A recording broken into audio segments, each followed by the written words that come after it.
Baik, terima kasih. Assalamualaikum warahmatullahi wabarakatuh. Waalaikumsalam Waalaikumsalam warahmatullahi warahmatullahi wabarakatuh. wabarakatuh. Eh, kita melanjutkan pertemuan filsafat hukum dan sesi ini kita melanjutkan sesi yang lalu yang membahas tentang bukunya John Austin, dan dari beberapa pendapat atau presentasi yang disampaikan minggu yang lalu, ada beberapa hal yang perlu didetilkan gitu, pertanyaan-pertanyaan yang minggu yang lalu saya sampaikan di akhir sesi atau di akhir pertemuan. Nah, silakan menyampaikan pendapatnya terkait dengan beberapa hal, ya misalnya tentang kategori perintah. Ya kalau secara umum ya orang yang menyatakan bahwa ya menurut Austin hukum itu adalah perintah yang memaksa yang disertai dengan sanksi kan gitu. Kalau kita belajar PIH biasanya kan disampaikan seperti itu. Nah, sebenarnya apa semua perintah itu menurut Austin bisa disebut sebagai hukum, atau ada kategori perintah tertentu atau klasifikasi atau spesies dari perintah itu yang dapat diklasifikasikan sebagai hukum atau menjadi karakter dari perintah yang ada di dalam norma hukum, atau menjadi karakter dari perintah yang dapat digunakan untuk mendefinisikan apa itu hukum. Kemudian ada bagaimana dengan bentuk atau format hukum yang lain, misalnya terkait dengan hak, misalnya.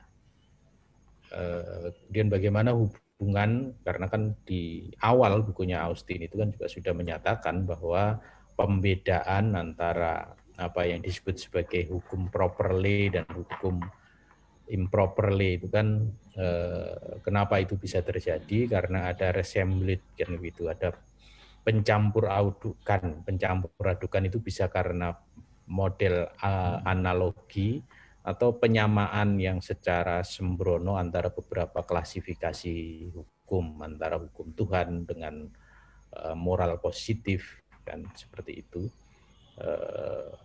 Tapi sesungguhnya memang ada beberapa aspek dari hukum Tuhan dan moral positif itu yang juga diakui sebagai hukum yang proper kan begitu, istilah hukum yang tepat gitu. Nah, bagaimana argumentasinya tentang hal tersebut? Saya kira itu beberapa hal yang sempat saya sampaikan di akhir pertemuan. Saya yakin Anda juga sudah mencatat. Silakan, ada yang mau menyatakan pendapat atau menjelaskannya. Mohon izin, Prof. Yuk. Saya Indra, Prof. Nah, saya silakan. menanggapi kemarin yang terkait pertanyaan-pertanyaan jenengan terkait masalah bukunya Austin ini, terutama pada bab apakah setiap perintah penguasa itu adalah hukum. Nah, ini yang akan saya kaji terlebih dahulu, melihat dari bukunya Austin ini bahwa penguasa atas atasan manusia yang sekiranya itu penuh dengan determinasi itu dari awalnya diciptakan terlebih dahulu dari zaman Inggris ya. Di zaman Inggris Raya itu ada orang seperti Crown, Lord, dan Commons, dan akhirnya menurut pandangan Austin bahwa hukum adat itu pun juga adalah hukum positif. Awalnya di situ awalnya. Nah, sekarang kita masuk, apakah perintah penguasa itu bisa menjadikan hukum? Kita lihat dulu dari kategori penguasa. Jika digambarkan dalam kedudukan penguasa itu harus memenuhi kriteria-kriteria ya. Yang pertama adalah yang berdaulat adalah atasan manusia yang penuh determinasi. Dan yang kedua, sebagian besar orang terbiasa memenuhi kedaulatan tersebut.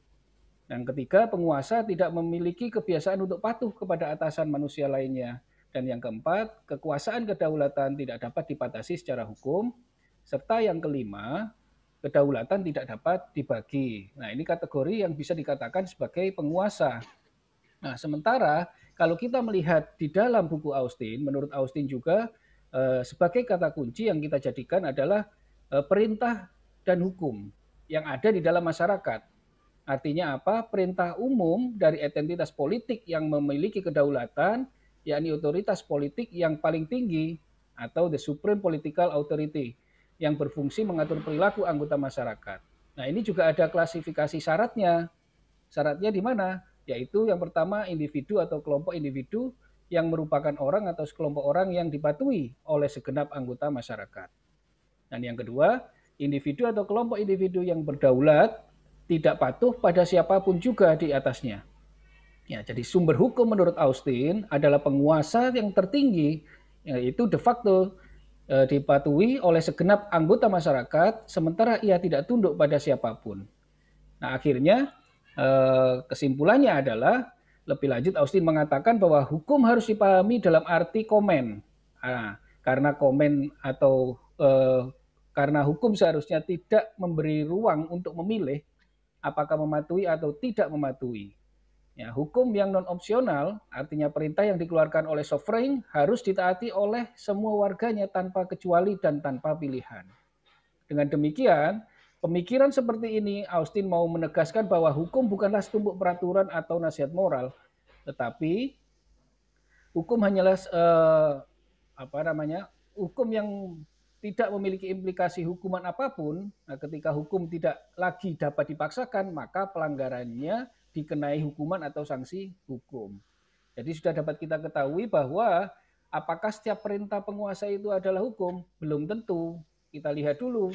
Contohnya seperti yang kemarin jenengan ceritakan itu, bahwa jenengan memerintahkan Pak Imam untuk membeli nasi Padang. Apakah itu juga termasuk menjadikan hukum? Tidak, karena itu hanya sebatas komen atau perintah. Begitu. Tetapi kalau sudah perintah dari penguasa atau sovereign yang menciptakan sebuah undang-undang atau peraturan, itulah yang harus ditaati oleh segenap manusia. Ya.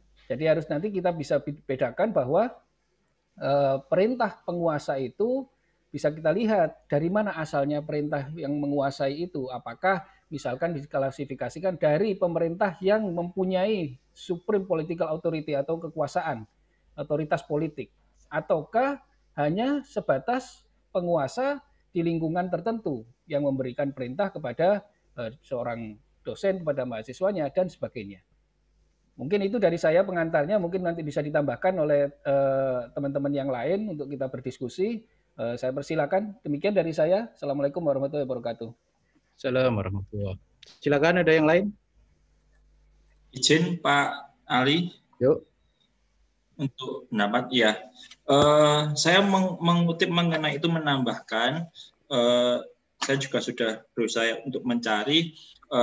Jadi jawaban saya itu didasarkan kurang lebih dari dalam bukunya John Austin itu di mulai halaman 16 sampai 21. Di situ juga diberikan ada suatu contoh kejadian mengenai memakai baju berwarna hitam, kapan itu sebagai sebuah hukum dan kapan itu sebagai sebuah perintah.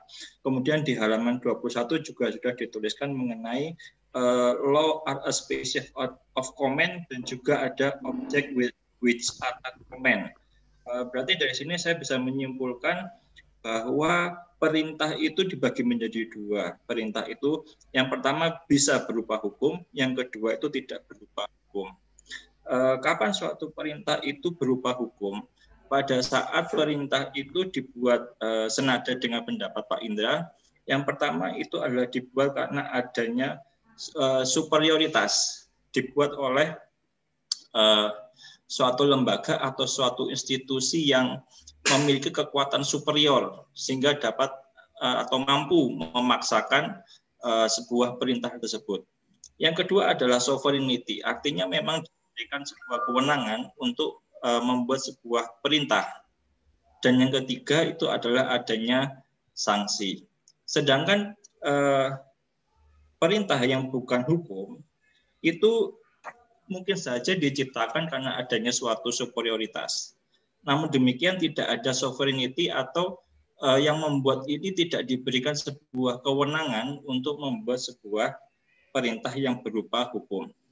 Dan saya memperhatikan bahwa di bukunya John Austin termasuk seperti hak yang timbul dari perjanjian. Bagi Austin itu juga bukan merupakan hukum. Menurut Austin, hukum itu tidak menghasilkan hak. Hukum itu adalah perintah. maka mungkin ada gium perjanjian berlaku sebagai undang-undang. Kalau saya menafsirkan berdasarkan bukunya Austin, maka itu bukan merupakan sebuah hukum, karena itu adalah suatu hubungan yang lahir dari dua pihak yang memiliki kedudukan yang setara, tidak ada sifat superior dan sovereignty-nya. Itu mungkin yang dapat saya tambahkan, Pak. Terima kasih. Ya, makasih. Silakan, ada lagi. Izin, Profesor. Ya, silakan. Oke. Andi Sasongko ingin menambahkan yang disampaikan oleh Pak Indra, bahwa terkait dengan perintah tersebut perlu kita kaji juga terkait dengan kehendak yang disampaikan oleh Profesor pada mata kuliah kemarin, yang memfokuskan terkait dengan masalah perintah itu dibedakan dari kehendak. Jadi perintah itu merupakan spesies dari suatu kehendak. Sehingga dalam perintah tersebut terdapat suatu kehendak yang menurut Austin adalah perintah itu adalah kehendak atau desire atau kehendak atau niat yang dimaksud dan bukan sekedar niat biasa. Artinya yang bukan niat biasa dalam perintah tersebut terkait hal ini, bahwa kehendak yang mengarahkan seseorang untuk berperilaku yang tujuannya untuk melakukan sesuatu atau tidak melakukan sesuatu. Kemudian kehendak yang terdapat dalam perintah berasal dari pembuat hukum atau the wishes of the lawmaker. Selanjutnya, kehendak tersebut memiliki kriteria kekuasaan dan tujuan dari pihak yang mengeluarkan perintah tersebut, yaitu memberikan sanksi atau to inflict evil or pain. Kemudian dalam perintah untuk dapat menjadi hukum harus mengandung 3 elemen, Profesor. Jadi intinya pertama yaitu harus ada desire atau kehendak, kemudian komunikasi, dan 3 adalah sanksi. Begitu, Prof. Ya. Lagi, silakan. Assalamualaikum. Mohon izin. Salam. Bapak Dr. Ali Ismail dan menambahkan pendapat dari Pak Indra, Pak Setiawan, dan Pak Andi Sasongko. Jadi benar yang dikatakan tadi, berarti setiap perintah dari superior itu belum tentu merupakan sebuah commands ya. Jadi ukurannya adalah apakah yang pertama itu apakah superior itu merupakan dia memiliki ilimitatif dan indivisible atau tidak. Apabila superior itu memiliki sebuah penguasa di atasnya lagi, maka dalam bukunya Austin itu masih belum bisa dikatakan sebagai commands. Kemudian superior yang memberikan perintah, tetapi dia tidak memiliki sovereign, determine sovereign ya. Jadi dia tidak memiliki kuasa atau berdaulat untuk memberikan sebuah perintah. Jadi dalam bukunya Austin itu sepengetahuan saya itu ada istilah commands dan order ya. Jadi kalau order itu bisa jadi kita maknakan sebagai sebuah perintah berasal dari superior, tetapi dia tidak memiliki sebuah sovereign. Jadi bisa dicontohkan mungkin seperti kuliah kuliah hari Selasa lalu, bahwa seperti Bapak Ali Syafaat memerintahkan ya, meminta kepada Pak Imam untuk membelikan nasi Padang. Jadi itu merupakan bukan sebuah sebuah command yang dimaknakan sebagai Austin, sebagai sebuah perintah secara umum. Tadi juga ditambahkan oleh Pak Andi tadi ada 3 ukuran. Yang pertama dia merupakan kehendak dari penguasa. Kemudian dia ada ukuran yang kedua, ada communications. Dia diundangkan ya, ditetapkan oleh sebuah legislator ya atau sovereign. Kemudian dia dilekatkan dengan sanksi. Seperti itu, Pak. Saya kembalikan. Terima kasih. Yuk. Dari berapa? 4 pendapat tadi ya sudah menguraikan sebetulnya kategori atau karakteristik dari perintah yang lalu disebut sebagai karakter utama dari hukum oleh John Austin. Tentu saja kita bisa melihat dari beberapa aspek. Satu dari aspek subjek yang memberikan, kemudian dari aspek bentuk dari perintah itu sendiri, kemudian dari sisi objek atau orang atau di mana perintah itu diberikan. Nah, dari keempat pendapat tadi, arahnya adalah menjelaskan tentang kategori perintah dari sisi subjek, kan seperti itu. Subjek atau yang memberikan satu karena itu berbeda dengan hukum yang lain, berbeda dengan hukum Tuhan dan berbeda dengan positive morality, itu diberikan oleh manusia. Manusia itu ya bisa berupa manusia secara personal atau kelembagaan. Kemudian kedudukannya adalah superior. Kan seperti itu. Apa makna superior? Lalu dijelaskan lebih lanjut bahwa superior itu berarti ada landasan kekuasaan tertinggi atau apa yang disebut sebagai kedaulatan. Dan kedaulatan itu dilaksanakan oleh pemerintahan sehingga artinya yang dapat memberikan perintah sebagai hukum itu adalah yang memiliki kedaulatan atau kekuasaan itu atau organ yang ada di bawahnya. Jadi bisa dilakukan oleh government atau sub-government, pemerintah atau pemerintahan, organ pemerintahan yang berada di bawah pemegang kekuasaan tertinggi itu. Itu dari sisi pemberinya. Nah, bagaimana dengan bentuk perintahnya itu sendiri? Apakah setiap, ya kalau tadi misalnya dikatakan saya memerintahkan Imam Sukadi untuk membeli nasi Padang, itu bukan sebagai hukum. Mungkin karena kedudukan saya bukan sebagai seseorang yang memiliki kedaulatan. Begitu. Tetapi katakanlah kalau misalnya Jokowi lah, misalnya begitu, yang memerintahkan menterinya untuk memakai baju berwarna putih, misalnya. Apakah itu juga dapat disebut sebagai hukum? Tadi dinyatakan bahwa hukum itu adalah satu spesies tertentu dari perintah. Nah, apa makna spesies ini? Apakah spesies itu hanya terbatas? Spesies ini kan artinya hukum, perintah itu sendiri itu merupakan spesies dari kehendak, desire, kan begitu. Kenapa? Karena perintah ini memiliki hal yang bersifat spesifik, yaitu adanya ancaman sanksi. Sementara kehendak itu bisa bermacam-macam. Cara mewujudkannya bisa dengan meminta, bisa dengan merayu, dan sebagainya. Bisa dengan menipu. Nah, perintah berbeda. Nah, hukum ternyata adalah spesies lagi dari apa yang disebut sebagai perintah itu. Artinya membuat orang melakukan sesuatu dengan ancaman sanksi, kan gitu. Dilihat dari bentuk perintahnya itu juga bersifat spesifik dibanding dengan perintah yang lain. Nah, apa sebetulnya yang bersifat spesifik itu? Itu pertanyaannya.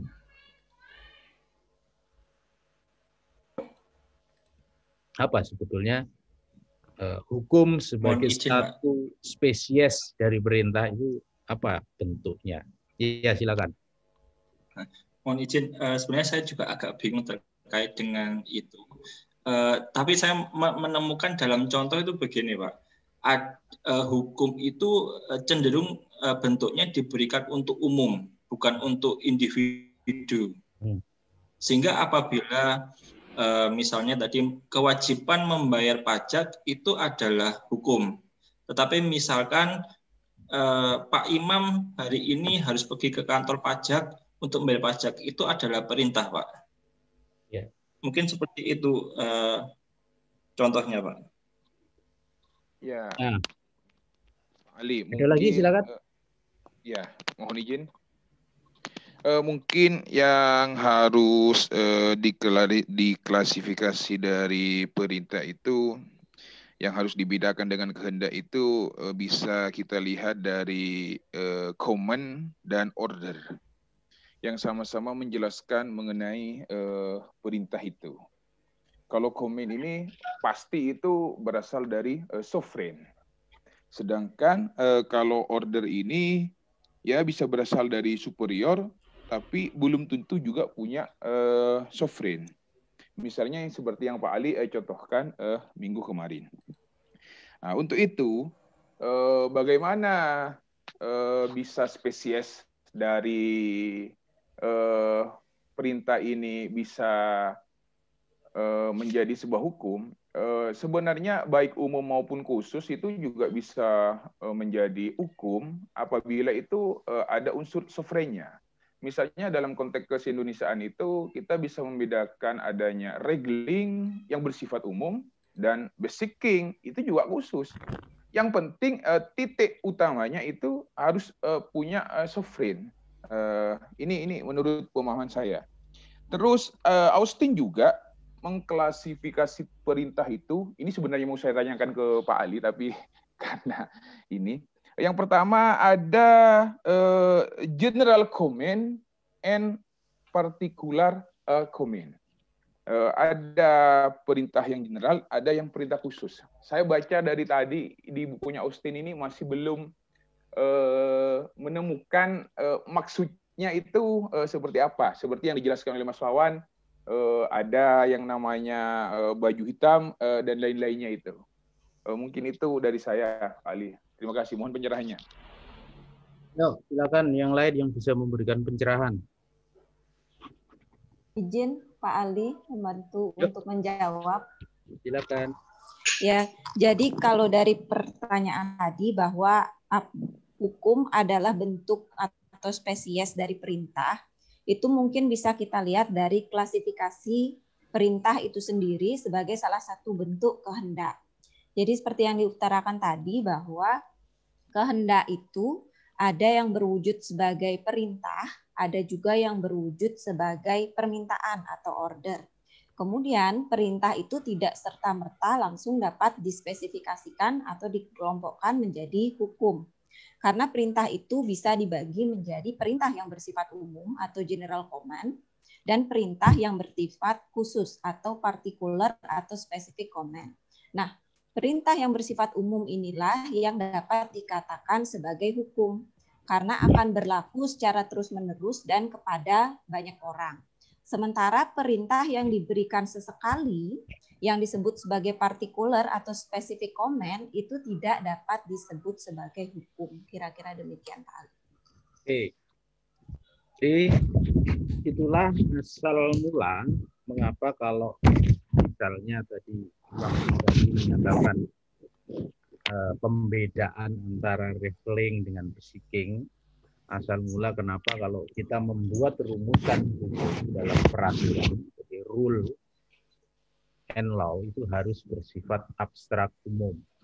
Karena dikatakan oleh Austin bahwa yang disebut sebagai hukum, sebagai norma, itu adalah perintah yang bersifat spesifik. Spesifiknya apa? Dia bersifat general. General artinya tidak menunjuk kepada individu tertentu, walaupun bisa saja menunjuk kepada kelas atau kelompok tertentu, tapi bukan kepada individu tertentu. Dan general dalam arti dia rumusannya adalah bersifat umum, tidak menunjuk kepada tindakan konkret tertentu.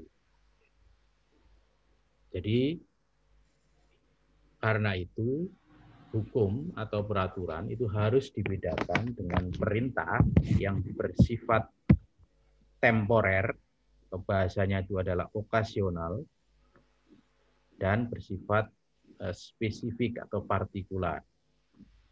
Karena itu kalau misalnya Jokowi memerintahkan kepada menterinya untuk memakai baju putih, ya itu bukan hukum. Mungkin itu perintah dia. Tapi itu bukan hukum dalam arti sebuah norma hukum.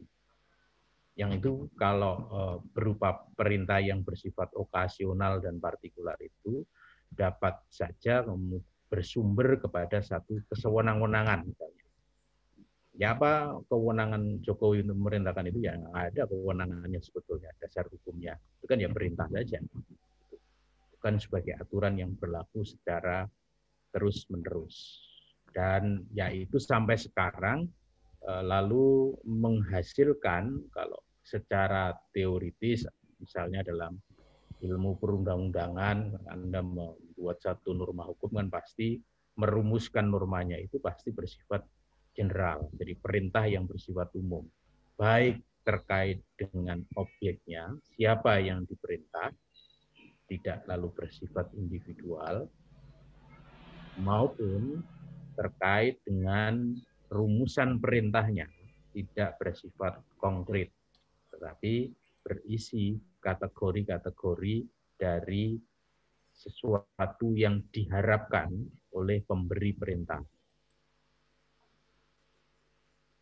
Yang kalau dalam hukum pidana ya itu kemudian menjadi apa yang disebut sebagai unsur-unsur dari satu tindak pidana misalnya. Ya pembunuhan itu kan tidak lalu disebut sebagai pembunuhan, tetapi apa sebetulnya unsur-unsur dari pembunuhan. Itulah yang dimaksud sebagai bentuk hukum itu sebagai satu spesies dari perintah. Jadi perintah itu merupakan spesies dari kehendak. Kehendak itu hukum itu merupakan spesies dari satu perintah. Jadi sehingga kalau kita menerjemahkan hukum sebagai perintah yang memaksa, tentu harus maknanya adalah perintah dalam apa yang disebutkan oleh Austin itu. Jadi tidak semua perintah tentu saja. Tidak semua perintah yang memaksa tentu saja. Dan juga tidak semua perintah yang diikuti dengan ancaman sanksi. Nah, persoalan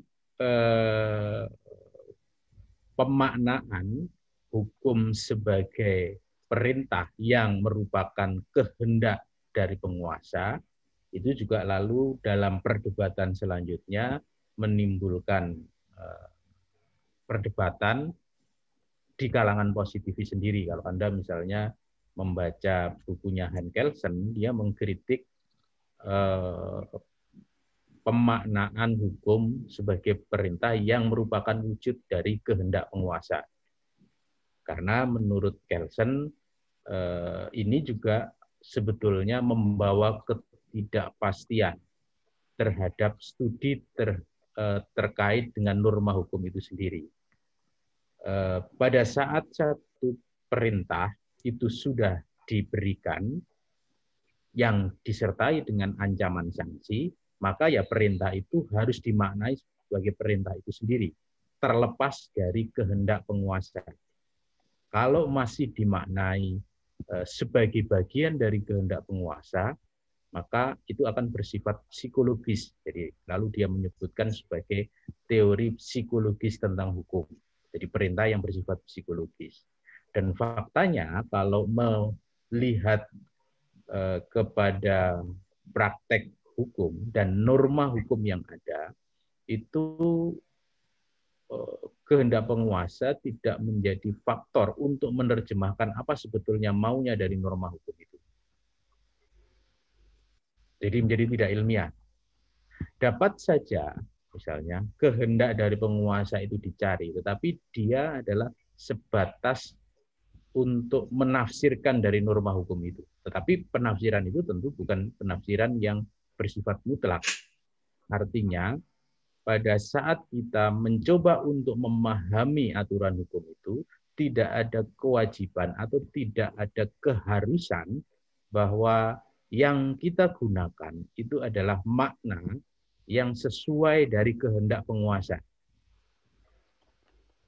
Gitu. Jadi adalah makna dari yang menjadi makna dari kehendak penguasa. Kenapa seperti itu? Satu, kalau kita berpedoman bahwa hukum itu adalah perintah yang merupakan perwujudan dari kehendak penguasa, maka itu dalam titik tertentu sangat mungkin akan mengalami kontradiksi dengan pemahaman hukum sebagai perintah dari yang berdaulat atau superior. Mengapa seperti itu? Karena penguasa yang membentuk satu norma hukum bisa saja di suatu waktu itu sudah tidak menjadi penguasa lagi. Kan begitu. Misalnya ya kalau di dalam bukunya Austin atau buku-buku yang lain itu dicontohkan biasanya secara mudah itu kan ada seorang raja. Raja itu ternyata digulingkan, muncullah raja yang baru. Ternyata raja yang baru ini lalu memberlakukan hukum yang dibuat oleh raja yang lama, raja yang digulingkan itu. Jadi dia tidak melakukan perubahan. Dan gitu. Kalau kita memahami bahwa hukum itu adalah perintah dari kehendak yang berkuasa, ya maka seharusnya hukum yang lama yang dibuat oleh raja yang lama yang sekarang sudah tidak lagi menjadi penguasa bukan lagi hukum. Kenapa? Karena sekarang kondisi saat itu dia sudah tidak lagi menjadi penguasa, tidak lagi menjadi orang yang superior. Contoh yang disampaikan. Atau ya mudahnya adalah kalau kita memahami di era modern, hukum kan lalu dibuat oleh DPR dan Presiden. Ya misalnya apa undang-undang yang dibuat oleh DPR dan Presiden pada masa SBY. Mereka adalah simbol dari kedaulatan yang superior dalam pengertian Austin. Nah, saat ini ya ternyata hukum itu tetap berlaku walaupun mereka sudah bukan merupakan penguasa lagi. Di kehendak penguasa. Karena itu aspek kehendak penguasa ini lalu dalam perkembangan positivisme selanjutnya menjadi ya dikritik dan tidak lagi menjadi unsur dari apa yang disebut sebagai norma hukum atau peraturan hukum. Anda bisa membaca di dalam buku-bukunya positivisme lebih lanjut gitu. Kemudian positif morality, walaupun kenapa lalu dia disebut oleh Austin sebagai law improperly, satu, positif morality memang dibuat oleh manusia, tetapi yang membuat itu kan bukan dari superior kepada inferior. Karena yang disebut sebagai positif morality ya secara mudahnya bisa disebut sebagai hukum adat, norma sosial, kan berkembang dengan sendirinya. Siapa yang mengembangkan? Tidak ada satu kekuatan atau tidak ada satu orang atau institusi yang berada di atas orang yang lain yang membuat dan memerintahkan itu. Tapi itu berkembang dengan sendirinya. Sama saja misalnya kenapa Austin menyatakan bahwa hukum internasional itu bukan hukum, tetapi moralitas positif. Ya, karena hukum internasional itu dibuat bukan oleh institusi yang bersifat superior, yang memegang kedaulatan, tapi dibuat oleh subjek hukum internasional, terutama oleh negara-negara yang ya sebetulnya kedudukannya sama antara satu negara dengan negara yang lain. Atau bahkan mungkin kalau dalam perkembangan sekarang ya dibuat oleh subjek hukum non-negara, misalnya perusahaan-perusahaan multinasional berdasarkan pada best practices yang itu mereka patuhi bersama. Itu aspek yang lalu mengapa Austin menyebutkan bahwa hukum adat dan hukum internasional itu adalah positive morality. Tetapi positive morality ini dapat saja lalu bertransformasi menjadi norma hukum pada saat ini diakui dan dijadikan dasar oleh pengadilan untuk memutus suatu perkara. Sehingga pengakuan itulah yang disebut sebagai perintah dari penguasa. Jadi putusan pengadilan yang mengakui hukum adat atau katakanlah putusan hukum pengadilan nasional atau arbitrase nasional atau pengadilan internasional yang mengakui hukum internasional itu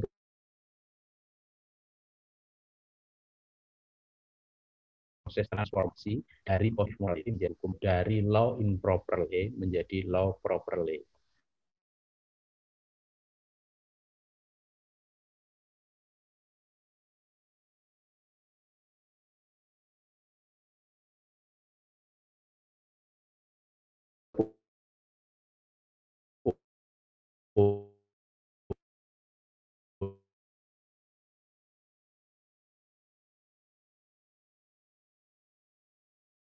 Dalam pemilihan Austin,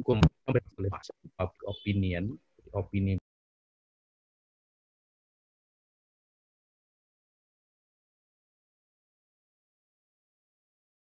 positif morality.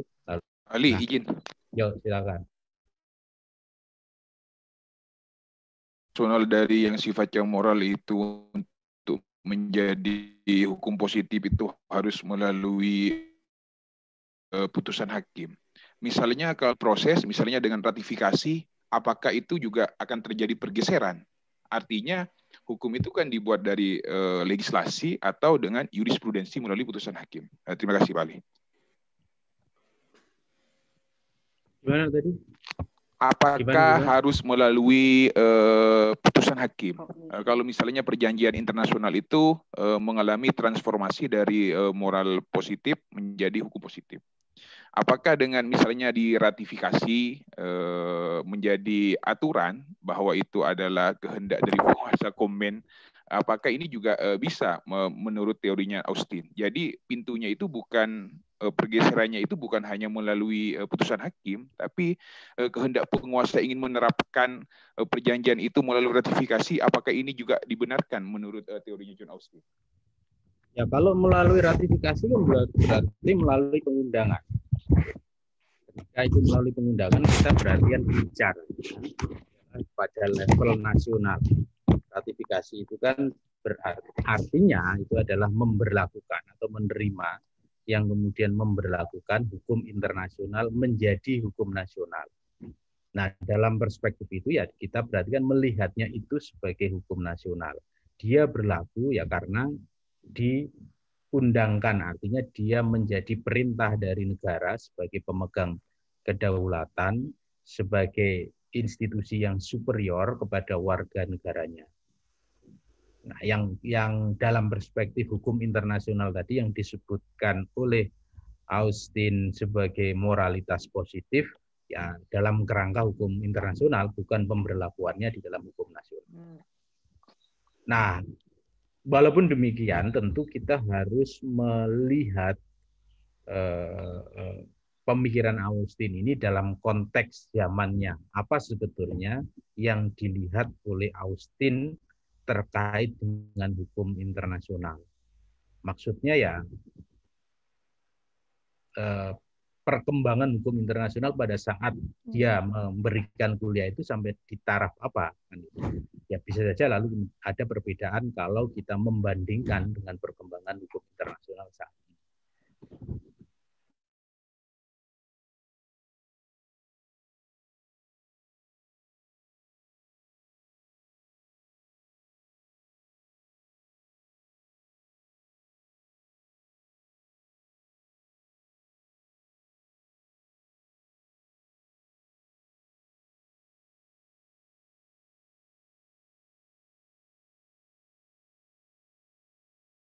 Karena kehendak bersama. Seperti itu. Nah, padahal kalau dalam konsep hukum menurut Austin, kehendak itu harus berasal dari flow by determinate superior. Nah, itu tidak dipenuhi ketika Hugo Grotius kemudian memaksakan kehendaknya menjadi sebuah hukum internasional. Itu yang pertama. Kemudian yang kedua, kalau dalam hukum internasional, kami belajar mengenai hubungan HI dan HN, hubungan antara hukum internasional dengan hukum internasional, di mana ada teori mengenai monisme, bahwa antara HI dan HN itu menjadi satu. Baik HI yang bersumber dari hukum nasional maupun hukum nasional yang bersumber dari hukum internasional. Kalau HI itu bersumber dari hukum nasional, ya memang ini dipelopori oleh negara-negara besar pada saat itu seperti Inggris dan Spanyol. Artinya ada hukum-hukum seperti hukum laut, hukum properti, yang itu negara-negara lain mengikuti hukum yang sudah diciptakan oleh negara-negara besar seperti negara Inggris. Nah, itu kan dia tidak perlu lagi melihat bahwa ini perlu disepakati, karena itu berlaku secara otomatis ketika misalnya dia menjadi koloninya Inggris, seperti itu. Dan ini dipraktekkan secara terus-menerus, meluas, satu negara mengkoloni negara yang lain, dan kemudian secara otomatis itu melalui asas konkordansi itu menjadi sebuah hukum. Seperti itu. Jadi tidak ada pemisahan antara HI dan HN. Cuma dalam perkembangannya ini pasti mengalami kritik, karena kemudian lahir ada yang namanya teori dualisme, bahkan kemudian ada teori jalan ketiga dan sebagainya.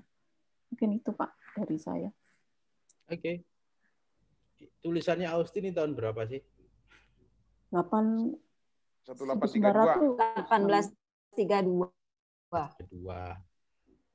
Ya, pada saat itu kan nggak ada organisasi internasional yang bersifat internasional. Ya pada saat itu juga tidak ada. Kalau kita mengartikan hukum internasional sebagai serangkaian kovenan, serangkaian deklarasi kan nggak ada sama sekali. Ya. Yang ada adalah usage atau kebiasaan-kebiasaan, dan siapa yang lalu mengembangkan kebiasaan-kebiasaan itu ya biasanya adalah negara-negara besar yang sudah bisa mengkolonisasi negara-negara yang lain. Pertama kan itu. Kemudian kedua yang bisa dilakukan adalah ya kebiasaan-kebiasaan yang muncul dari perjanjian-perjanjian antar negara, perjanjian bilateral antar negara yang biasanya dilakukan untuk mencegah perang atau sesudah adanya perang. Ya seperti kebiasaan-kebiasaan dalam hukum diplomatik dan konsuler dan sebagainya itu kan lalu juga tumbuh seperti itu. Yang ketiga, ya basisnya memang lalu ajaran-ajaran dari para ahli hukum kan gitu, opinio juris necessitatis kan gitu. Yes. Yang rujukan utamanya pasti pada Hugo Grotius atau Hugo de Groot yang memang mengembangkan ajaran tentang hukum internasional. Ya pada saat itu memang itu yang dipelajari, dan pada saat itu ya itu saja yang dibaca oleh John Austin. Belum ada DUHAM, belum ada ICCPR dan sebagainya. Ya wajar saja kalau menyatakan bahwa hukum internasional adalah sekumpulan opini dari para ahli hukum, sehingga ya itu sekedar sebagai moralitas positif semata. Kenapa? Karena mengikatnya bergantung kepada penerimaan dari masing-masing negara, apakah menerima atau tidak menerima.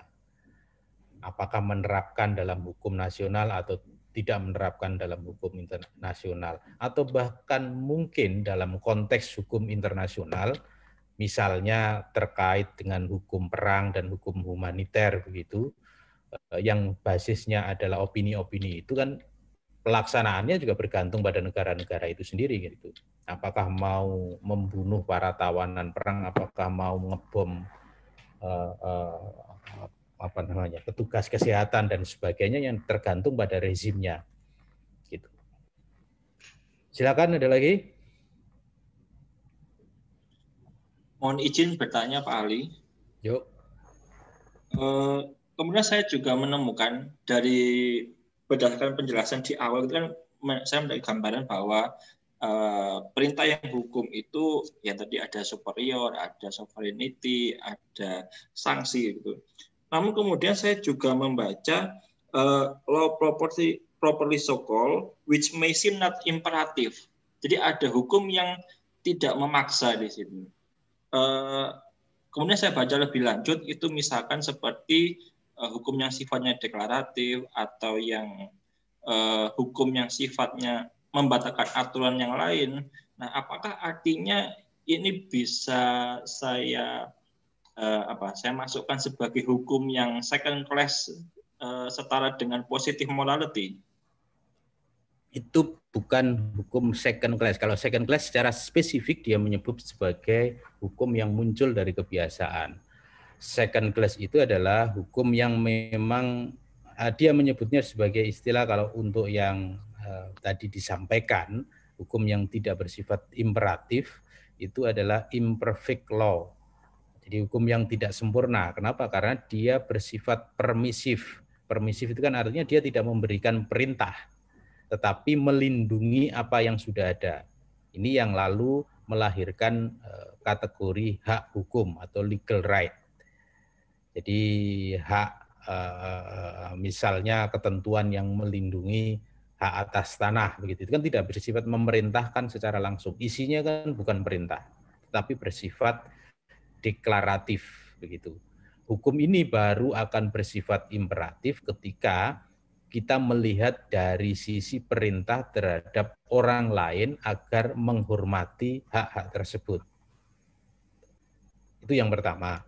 Kemudian kedua, ada aturan-aturan tertentu yang bersifat permisif. Permisif itu artinya tidak bersifat perintah, tetapi mengatur bagaimana cara untuk melakukan sesuatu agar memiliki makna secara hukum. Itu.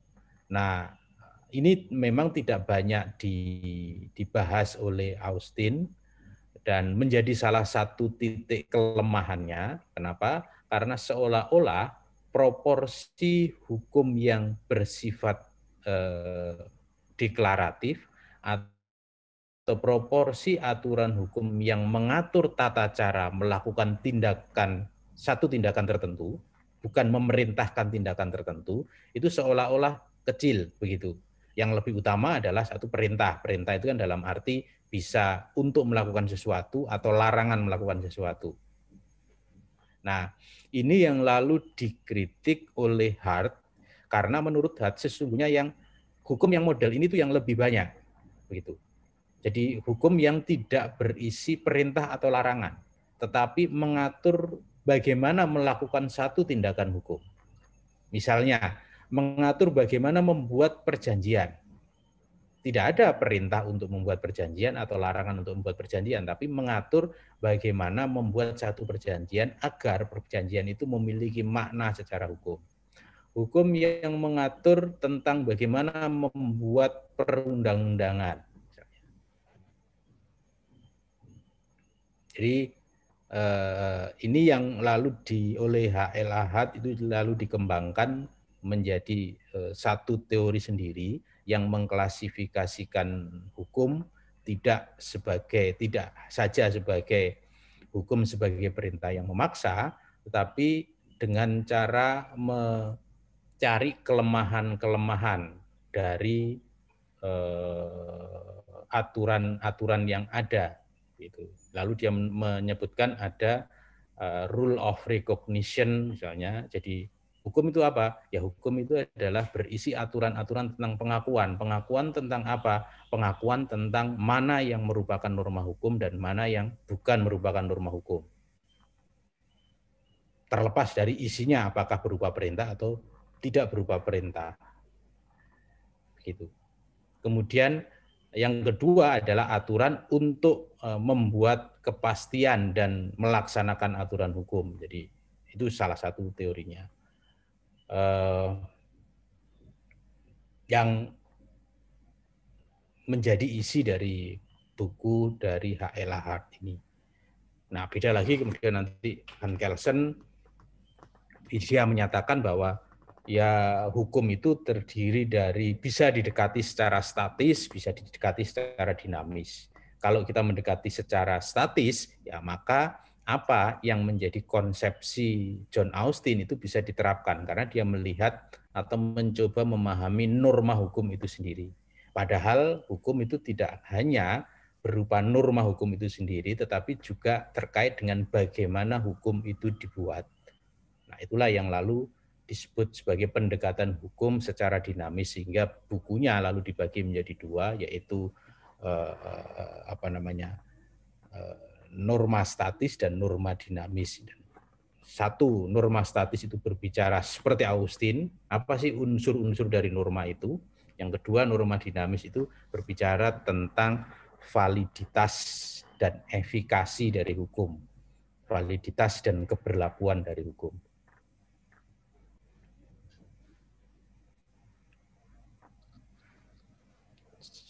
Baik, ada lagi? Izin Prof. Ya, silakan. Terkait dengan pertanyaan Prof kemarin dari kuliah terdahulu, ada pertanyaan yang disampaikan oleh Profesor terkait dengan bagian dari hukum Tuhan, Prof. Jadi bagian tertentu dari hukum Tuhan atau divine law adalah hukum yang sebenarnya. Yang saya ingin sampaikan, saya coba untuk menjawab itu, Prof, tetapi butuh pencerahan. Artinya secara pemahaman saya, bahwa bagian tertentu dari hukum Tuhan yang termasuk adalah hukum yang sebenarnya adalah terkait dengan unsur yang ada di dalam law properly so called tersebut, Prof. Yaitu dalam hukum Tuhan itu ada perintah. Ya, intinya adalah hukum Tuhan terdapat perintah yang tujuannya adalah untuk menciptakan kebaikan dan keteraturan. Terus kemudian di dalam hukum Tuhan terdapat sanksi, yaitu sanksi yang diwujudkan berupa dosa, dan apabila seorang tidak menaati perintah Tuhan akan mendapatkan dosa, dan orang berdosa akan masuk neraka. Sehingga akan ada menakut-nakutinya di situ, evilnya di situ. Terus kemudian kewajiban, yaitu unsur kewajiban yang terkandung dalam hukum Tuhan yang wajib untuk ditaati. Apabila tidak ditaati akan terkena sanksi. Nah, yang menjadi pertanyaan saya adalah terkait dengan sovereign dan berdaulatnya ini, Prof. Di sini saya memahami bahwa sovereign dalam hukum Tuhan ini yang akhirnya bisa menjadi hukum yang sebenarnya adalah tergantung dari kepercayaan yang memahami apakah ada kekuasaan di atas hukum Tuhan tersebut. Apabila orang itu percaya hukum Tuhan itu satu dan tidak ada di atasnya, berarti dia berpikir bahwa Tuhan tersebut adalah sovereign. Begitu juga sebaliknya. Izin pencerahan, Prof. Terima kasih. Yuk. Ya, kalau mengapa lalu divine law itu dicatatkan sebagai law properly, pengertiannya seperti itu karena memang beberapa unsur dari apa yang dimaksud sebagai law properly itu dipenuhi oleh hukum Tuhan itu. Kalau menurut saya, kalau dalam pandangan Austin ya, pada saat satu komunitas tertentu atau individu tertentu mempercayai hukum Tuhan, adanya hukum Tuhan, maka sebetulnya dengan sendirinya dia pasti akan percaya terhadap kekuasaan tertinggi dari Tuhan itu. Kan dalam perspektif Austin ini, aspek yang tidak dipenuhi kan hanya satu, yaitu set man to man, kan begitu. Jadi yang dibuat oleh manusia kepada manusia. Nah bisa saja ini lalu menjadi hukum positif pada saat orang yang hukum Tuhan itu lalu dibuat oleh orang, direpresentasikan oleh orang, dan orang ini kemudian memiliki kedaulatan dari Tuhan.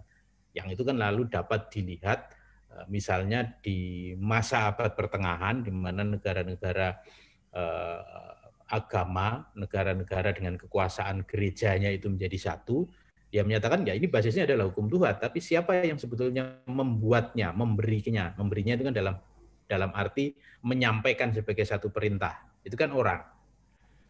Dan seperti itu. Dan itu lalu berlaku terhadap masyarakat dalam satu komunitas politik tertentu. Saya kira itu 959, berarti Selasa depan kita membahas tentang... Mohon izin sebentar saja. Bertanya berkaitan dengan transformasi dari positif morality ke hukum positif itu yang dilakukan oleh hakim. Artinya yang ingin saya tanyakan, apakah menjadi kewajiban atau keharusan hakim itu mengambil nilai-nilai yang hidup dalam masyarakat itu, Bro? Terima kasih. Dalam teori John Austin, ya tidak ada keharusan, kan begitu. Tidak ada keharusan mengambil nilai-nilai yang ada di dalam masyarakat, ya karena dia tidak membicarakan terkait dengan hal itu, tetapi itu dapat saja terjadi, kan gitu. Oke, siap, Prof. Terima kasih. Mohon izin Pak Ali, terakhir, kaitannya divine law ini dengan reveal and unreveal itu Pak Ali, mohon penjelasan. Artinya revealed itu apa? Terungkap. Terungkap. Ya, terungkap. Anda bisa membandingkan dengan teorinya siapa? Agustinus. Ada hukum alam itu berasal dari hukum Tuhan. Hukum Tuhan itu turun kepada manusia, ada yang disampaikan kepada manusia menggunakan bahasa manusia, ada yang disampaikan kepada manusia tetapi tidak secara terungkap dengan menggunakan bahasa manusia. Lex divina, lex aeterna, nah, itu silakan bisa menggunakan perspektif itu. Terungkap itu berarti disampaikan dengan bahasa manusia, kan gitu. Tidak terungkap itu berarti tidak disampaikan dengan bahasa manusia. Artinya apakah itu tidak bisa diketahui? Bisa diketahui. Ada di situ disebutkan misalnya ada tindakan tertentu di mana setiap orang itu pasti menyatakan itu sebagai tindakan yang baik. Ada juga tindakan tertentu di mana setiap orang itu akan menyatakan itu sebagai tindakan yang tidak baik. Walaupun itu tidak ada di dalam kitab suci, katakanlah begitu. Nah, kalau dalam bahasa Islam kira-kira apa itu? Bahasa Al-Qur'an. Dosa. Oh ya, bukan. Sesuatu yang terungkap, hukum alam yang terungkap dan hukum alam yang tidak terungkap, firman Tuhan yang terungkap dan firman Tuhan yang tidak terungkap. Akli, Mbak, nakli. Ya, kira-kira begitu. Al-Qur'an hadis, Bro. Al-Qur'an ada hadis. Ada yang ternas, ada yang harus diterjemahkan. Ya. Ya, meskipun penerjemahan itu sendiri kan ya. Menjadi debatable karena itu namanya sebagai penafsiran, karena sesuatu yang bersifat mutlak seperti Tuhan itu tidak mungkin diwadahi melalui bahasa manusia yang bersifat terbatas, kan gitu. Karena itu lalu sifatnya adalah penafsiran. Nah, saya tidak ahli itu, mungkin banyak yang di sini lebih ahli. Terima kasih. Minggu depan kita bahas tentang Fuller, The Morality of Law. Ini lebih sedikit saya kira tulisannya. Baik, terima kasih. Sekian. Assalamualaikum warahmatullahi wabarakatuh. Waalaikumsalam warahmatullahi wabarakatuh. Terima kasih. Terima kasih, Prof.